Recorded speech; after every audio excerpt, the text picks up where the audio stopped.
Ada anak yang lebih nyaman menangis di kamar daripada bercerita ke orang tuanya. Bukan karena mereka membenci, tapi karena mereka takut kalau semua yang mereka rasakan cuma akan dianggap berlebihan. Satu hal yang nyata yang jarang dibicarakan dalam keluarga, bahwa tidak semua anak bisa bicara terbuka ke orang tuanya. Bukan karena tidak mau, tapi karena sudah sering dicoba, tapi tak pernah benar-benar didengar. Ada anak yang ingin bercerita tentang rasa cemas, tentang tekanan, tentang kegagalan, tentang kesepian. Tapi setiap kali mulut hendak terbuka, hati mereka ragu. Karena pernah sebelumnya, saat mereka mencoba jujur, yang datang bukan pelukan, tapi justru penilaian. Ah, kamu mah kurang bersyukur. Kamu tuh kebanyakan mikir. Dulu zaman ayah ibu lebih susah dari kamu. Dan sejak saat itu, mereka pelan-pelan belajar satu hal, bahwa tidak semua yang dirasakan boleh diungkapkan. Bukan karena tidak percaya orang tuanya baik, tapi karena mereka tidak tahu lagi bagaimana cara menjelaskan apa yang mereka rasakan tanpa terlihat lemah di mata orang tuanya sendiri. Bayangkan anakmu diam di kamar berjam-jam, bukan karena main game, tapi karena sedang bertarung dengan pikirannya sendiri. Bayangkan anakmu menatap meja makan sambil menahan air mata, bukan karena tak lapar, tapi karena takut mengecewakan harapan orang tuanya yang terlalu tinggi. Bayangkan anakmu pulang sekolah, kuliah, atau kerja, dengan raut yang hampa, tapi tak bilang apa-apa karena merasa, untuk apa cerita, toh pasti aku yang disalahkan.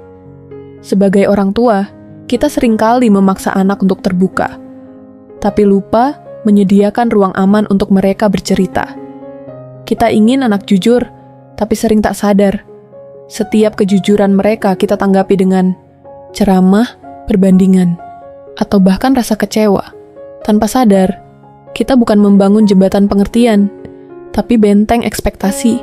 Anak jadi takut salah, takut gagal, takut dibilang lemah, takut mengecewakan. Mungkin sekarang waktunya kita ubah pendekatan. Daripada bertanya, kenapa kamu gak cerita ke ayah ibu? Coba ganti dengan, kamu gak apa-apa kalau kamu mau cerita. Ayah ibu siap dengerin, tanpa menghakimi. Karena seringkali yang dibutuhkan anak bukan nasihat, tapi didengar. Bukan dijawab, tapi dimengerti. Dan percaya, ketika anak merasa aman dan diterima, mereka akan kembali. Bukan karena disuruh, tapi karena tahu, di rumah ini, aku gak harus sempurna untuk tetap dicintai. Tidak semua anak itu pendiam. Beberapa hanya sedang menyembunyikan luka yang tak bisa mereka ungkap. Tidak semua anak itu malas atau keras kepala.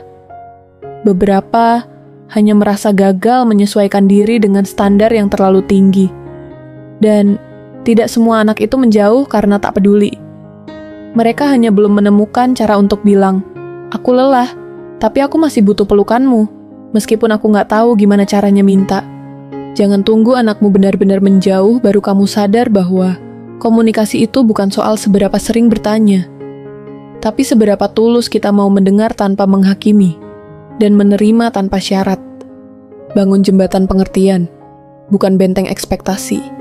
Karena anak yang merasa dimengerti adalah anak yang akan tetap kembali ke rumah, meski dunia sekeras apapun di luar sana. Jika kamu seorang anak yang pernah merasa seperti ini, kamu tidak sendirian. Dan jika kamu seorang orang tua, cobalah buka hatimu sedikit lebih luas. Kadang anakmu hanya butuh kamu mendengar, tanpa buru-buru menasihati.